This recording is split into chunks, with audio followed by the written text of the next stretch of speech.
Hello viewers, welcome back to your channel life style of నిష్ఠ. ఎలా ఉన్నారంతా బాగున్నారా? ఈరోజు కార్తీక పురాణం 15వ అధ్యాయం. కార్తీక పురాణం వినే వాళ్ళకి ఎంత పుణ్యమో, చదివే వాళ్ళకి ఎంత పుణ్యమో, వినే వాళ్ళకు కూడా అంతే పుణ్యమని మన పురాణాల్లో చెప్పబడింది. ఇకపోతే ఈరోజు 15వ రోజు పూర్ణిమ.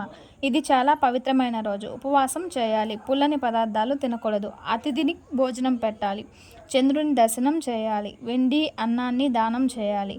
15వ రోజు చేయవలసినటువంటి పారాయణం. దీపం వెలిగించుట చేత ముక్తి చెందిన ఎలుక. జనక మహారాజుతో వశిష్ఠ మహాముని, జనక మహారాజా, కార్తీక మాసము గురించి ఎంత చెప్పినా అది పూర్తి కాదు, మరొక కథ చెప్తాను విను అని ఇలా ఆరంభించారు. ఈ మాసంలో హరిహర నామాల సంకీర్తనలు చేయుట, వినుట, శివకేశవుల్లో ఆలయాలలో దీపారాధన చేయుట, కార్తీక పురాణం చదువుట లేక వినుట చేయాలి. ఆ కార్తీక శుద్ధ ద్వాదశి రోజు శ్రీ మహావిష్ణువుకు చాలా ఇష్టమైన రోజు. ఆ ద్వాదశికి హరిబోధిని అని పేరు కూడా ఉంది. ఆ పరమ పావనమైన రోజున భక్తితో శ్రీహరిని పూజించిన వారికి అక్షయ పుణ్యం కలుగుతుంది. శ్రీమన్నారాయణ్ణి గంధ పుష్ప అక్షింతలతో పూజించి ధూపదీప నైవేద్యాలు సమర్పించి విశేష ఫలము పొందుదురు. ఈ విధంగా నెల రోజులు క్రమం తప్పకుండా చేసినచో వారు దేవదుందుబులు రోగుచుండగా విమానం ఎక్కి సరాసరి వైకుంఠంనకు పోవుదురు. నెల రోజులు చేయలేని వారు కార్తీక శుద్ధ త్రయోదశి, చతుర్దశి, పౌర్ణమి రోజులందా కనీసం నిష్ఠతో పూజలు చేసి ఆవునేతితో దీపం వెలిగించవలెను. ఈ మహాకార్తీకంలో ఇతరులు ఉంచిన దీపము ఆరిపోకుండా చూసిన వారికి కూడా సమస్త పాపాలు నశించును. దాని గురించి ఒక కథ చెప్తాను వినమని వశిష్ఠుల వారు ఇలా చెప్పసాగారు. పూర్వం సరస్వతి నది తీరంలో శిథిలమైన ఒక దేవాలయము ఉన్నది. కర్మనిష్ఠుడనే ఒక యోగి పుంగవుడు ఆ దేవాలయం వద్దకు వచ్చి కార్తీక మాసం అంతయు అచట ఉండవలెనని తలచి ఆ పాడుబడి ఉన్న దేవాలయంను శుభ్రపరిచి ఊడ్చి నీళ్లతో కడిగి పసుపు కుంకుమలతో అలంకరించి పక్క గ్రామానికి వెళ్ళి ప్రమిదలు తెచ్చి దూదితో ఒత్తులు చేసి 12 దీపాలు వెలిగించి స్వామిని పూజిస్తూ ఎంతో నిష్ఠతో పురాణ పఠనం చేయుచున్నాడు. ఈ విధంగా కార్తీక మాసం అంతయు చేయాలని సంకల్పించాడు. ఒక రోజున ఒక ఎలుక ఆ దేవాలయాల్లోకి ప్రవేశించి నలుమూలలా వెదికింది. తినడానికి ఏమైనా దొరుకుతుందేమోనని. అక్కడ ఆరిపోయి ఉన్న ఒత్తిని తినవలెనని తలచి ఆ ఒత్తిని నోట కరుచుకొని పక్కనున్న దీపం వద్ద ఆగింది. నోట కరుచుకున్న ఒత్తి చివర అగ్ని అంటుకొని ఆరిపోయి ఒత్తి కూడా వెలుతురు వచ్చింది. అది కార్తీక మాసం అగుట, శివాలయంలో ఆరిపోయిన ఒత్తి వెలుగుటచే ఎలుక చేసిన దాని పాపాలు అన్నీ హరించుకుపోయి పుణ్యం ప్రాప్తించింది. వెంటనే అది మానవ రూపంలోకి మారింది.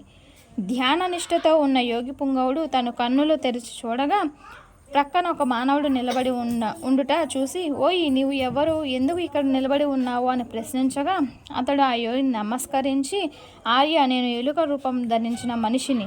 రాత్రి నేను ఆహారం వెతుకుచూ ఈ దేవాలయంలోకి ప్రవేశించాను. ఏమీ దొరకనందున నెయ్యి వాసన వెదజల్లుతూ ఆరిపోయిన ఒత్తిని తినవలెనని దాన్ని నోటికి అతికించుకొని పక్కనున్న దీపం వద్ద రాగా నా అదృష్టం కొద్దీ ఆ దీపం ఒత్తి వెలుగుతున్న ఒత్తిని తాకి ఆ ఒత్తి కూడా వెలిగింది. నా పాపాలన్నీ పోయి నాకు పూర్వజన్మం లభించినది. ఓ మహానుభావ, నేను ఎందుకు ఇలా ఎలుక జన్మ ఎత్తవలసి వచ్చిందో దానికి కారణం ఏమిటో తెలియజేయండి అని ప్రార్థించాడు.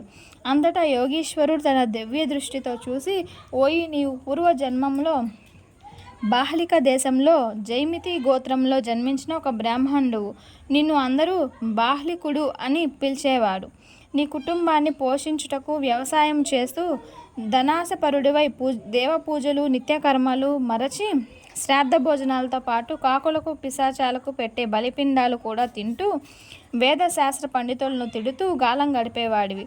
ఆడపిల్లలను అమ్మేసే వృత్తి చేయుచు దానివల్ల సంపాదించిన ధనాన్ని కూడబెట్టుకుంటూ అన్ని తినుబండారాలు మరియు పాలు, పెరుగు, మజ్జిగ మొదలగునవి అన్నీ చౌకగా కొని అత్యాశతో తిరిగి వాటిని ఎక్కువ ధరకు అమ్మి అట్లు సంపాదించిన ధనము నీవు అనుభవించక ఇతరులకు దానం చేయక ఆ ధనం భూస్థాపితం చేసి పిస్నారివై జీవించావు. నీ భార్యను శూద్రజాతి వారి ఇంట పనులు చేయించి పాపాలు మూట కట్టుకున్నావు. మరణించిన తరువాత ఎలుక జన్మ ఎత్తి పూర్వం జన్మ పాపాలు అనుభవించుచుండివి.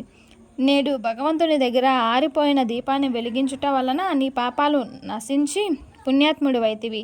దీని వలన నీకు తిరిగి పూర్వజన్మ ప్రాప్తించింది. కనుక నీవు నీ గ్రామంనకు పోయి నీ పేరిట ఎందు పాటిపెట్టి ఉన్న ధనముతో దాన ధర్మాలు చేసి భగవంతుణ్ణి ప్రార్థించుకొని మోక్షం పొందమని చెప్పగా అతను యోగి చెప్పిన విధంగా చేసి ముక్తి పొందాడు.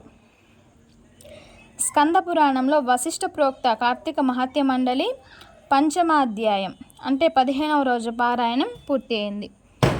చూశారు కదండి, ఈరోజు కార్తీక పురాణం అయితే ఇది. నాకు కార్తీక పురాణం వీడియోస్ చాలామంది అయితే చూస్తున్నారు కానీ సబ్స్క్రైబ్ చేసుకోవట్లేదు. దయచేసి సబ్స్క్రైబ్ చేసుకోండి, లైక్ చేయండి, షేర్ చేయండి.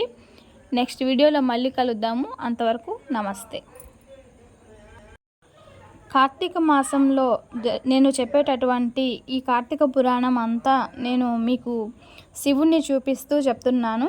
కాబట్టి ఈ శివాలయానికి వెళ్ళి చదువుకోలేనటువంటి వాళ్ళు ఎవరైతే ఉన్నారో వాళ్ళు ఈ శివాలయంలోనే మనం ఆ అధ్యాయాలని వింటున్నాము అని మన మనసులో భావించుకొని తృప్తి చెందాల్సిందిగా కోరుతున్నాను. ఈ ఈశ్వరుని యొక్క కరుణా కటాక్షాలు మన మీద ఎల్లవెల్లలా ఉండాలని మనస్ఫూర్తిగా కోరుకుంటున్నాను. నెక్స్ట్ వీడియోలో మళ్ళీ కలుద్దాం. Thanks for watching. నమస్తే.